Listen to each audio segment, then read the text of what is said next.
Nitin Hriatzau naka chun som le ila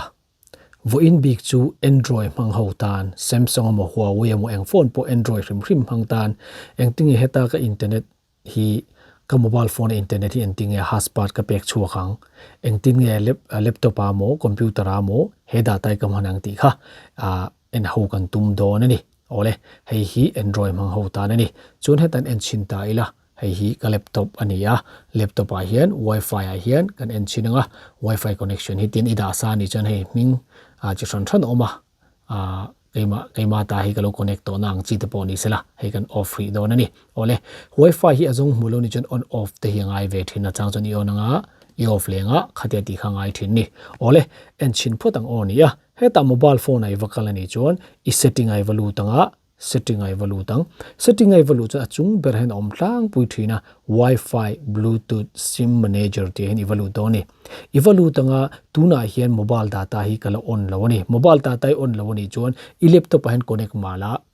data mu don lawani Wi-Fi kha I connect pon engma om jiom lo a connect chu connect thai thawa amaro chu he ta achung ta hi mobile data hi I on angai ni he ta tang hen du le on thai mo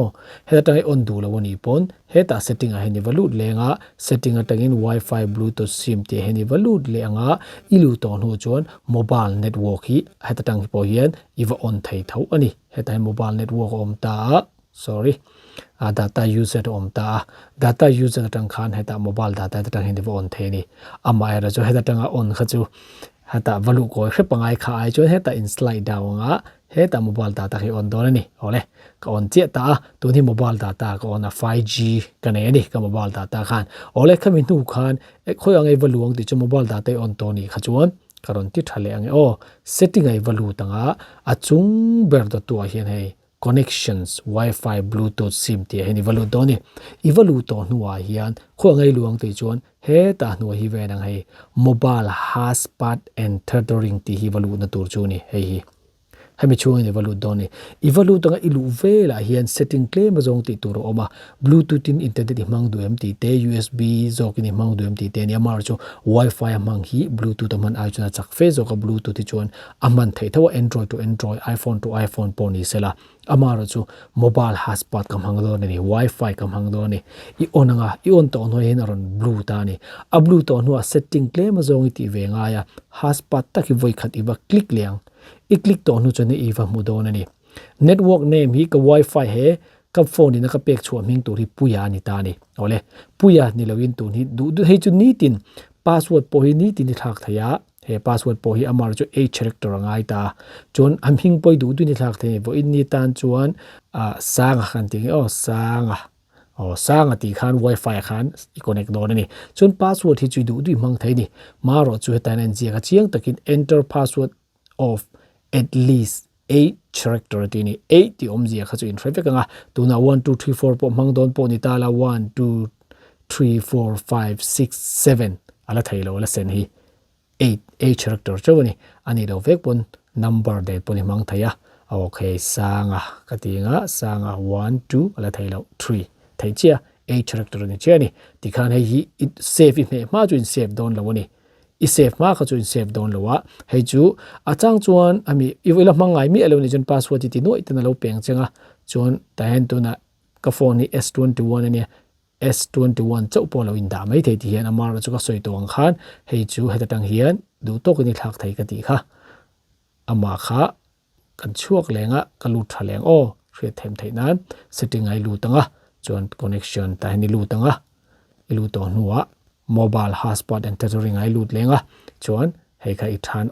onanga than on to nuwa ilu chianga voi kha click lenga I click to chu hei ta ni valu don ani ta khan lo mamo chuan password hi chu du le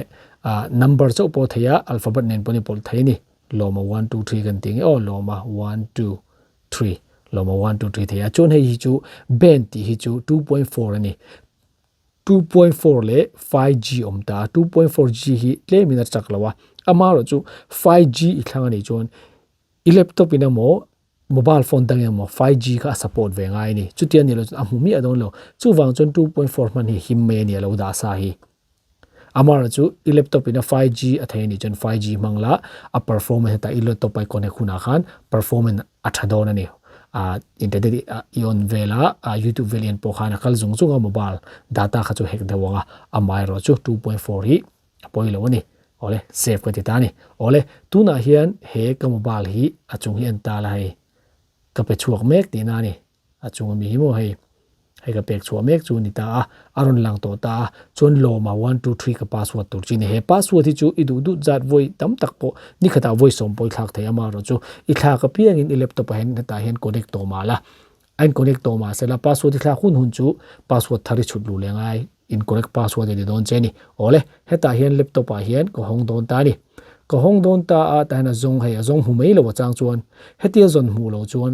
lo ma chu mu to lo mu lo ni po khan I off nga I on thale mayang phone a poni tho tho phone hi buaya chiang lo ti te omani chun in phone hi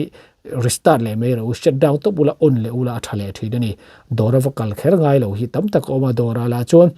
kan restart ta thale men ti mai don lowa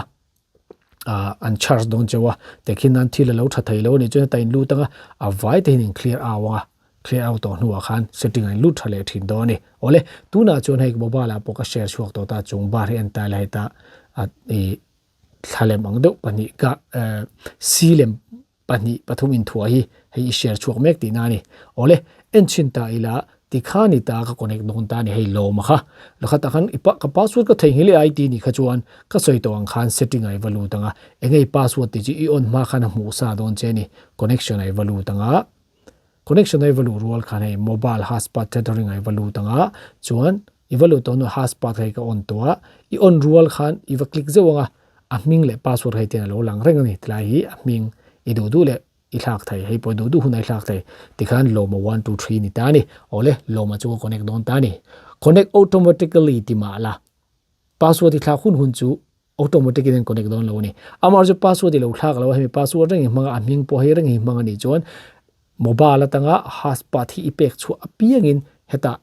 directly connect ngal don ni hei laptop a hian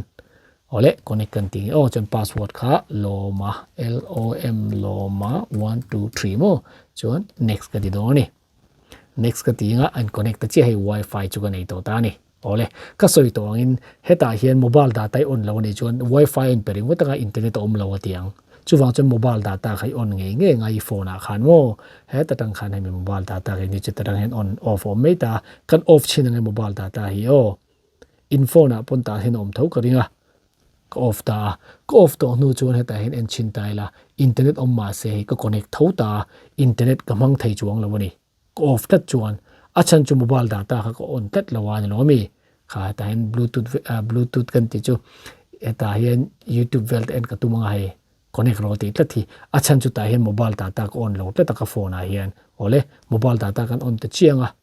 chuan kan lut thale do ni refresh do chun refresh po khai met thaya tikhan in refresh nga mobile data chu anei to do ni to na hen ka phone a hen data ka on to ta chuan to na internet kan lut lenga YouTube kan lut anga en thei vek to ta ni ole tikhani mai ta phone hi off chung po hian mobile data hi on tlatani chuan aman thei reng ta mami mobile hotspot tethering hi I on tlatani chuan aman thei reng thawani tikha kan soinon le duwa amar chu battery kha a drain ma don lu tuka battery kha zo wat don ani chuwang chon hotspot hi imang to don lowa I laptop a connect to don lo ani chuan heta setting tang han evalu tanga ka soi to ang khan setting tang hian atung bera connection ai evalu tanga mobile data hi akati hotspot tethering hi off ngai I off lo chuan battery kha zo chak lu to kani battery power kha ma mo ve wang khan chuwang I man zo khani off zel do ni te khana safe a chun ka soi to ang khan hei hi turn on kher lo pon hei ka off ani mobile hotspot hi on kher lo po hian ama hi wa click to ani chuan kan lut thalenge thiam theinan setting ai valu tanga achunga hian connection ai valu tanga mobile hami hotspot tethering hi on khel lo pona mai wa click ring prim chuan hei ta hian ming po na china English version ka da zo che Henry tin hei Henry 1 2 3 4 hetan password tu tokin a ming nen hian I wifi ming kha I thlak vek theini on khel lo pon tikha kan soinon le duwa kan channel te iron leng lu thina wang kan lom tak zet ani chuan ka soi to ang khan iPhone version kha en du ni chuan achung kil hi iklik ani chuan en tur omani tikha kan soi le du ni kan lome